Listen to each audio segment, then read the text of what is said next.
ଚାଲନ୍ତୁ ସାଙ୍ଗମାନେ ଆଜି ଆମେ ବନେଇବା ଗୋଟେ ବହୁତ ହି ସୁନ୍ଦର ଗୋଟେ କେକ୍‌ଟା ଆଉ କେକ୍‌ଟା ବନେଇ ସାରିଲା ପରେ ନା ଏତେ ସୁନ୍ଦର ଦେଖାଯାଉଥିଲା କି ମୋତେ ତ ନିଜେ ହିଁ ତାର ନଜର ଉତରେଇବାକୁ ପଡ଼ିଲା। ମୋ ନିଜ ହିଁ ନଜର ତା ଉପରେ ଲାଗିଯାଇଥିଲା। ଏତେ ସୁନ୍ଦର ଦେଖାଯାଉଥିଲା।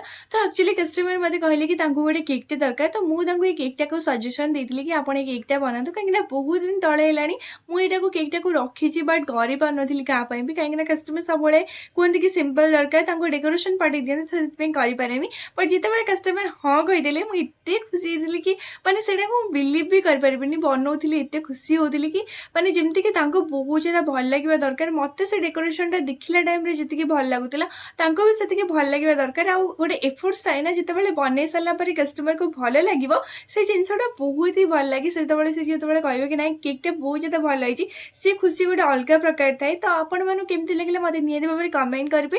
ଆଉ ଲାଷ୍ଟକୁ ମାନେ ଆମ ହାପି କଷ୍ଟମରଙ୍କର ଗୋଟେ ଫଟୋ ବି ଦେଇଛି। ତ ରହୁଛି ନମସ୍କାର, ଜୟ ଜଗନ୍ନାଥ, ବାଏ ବାଏ।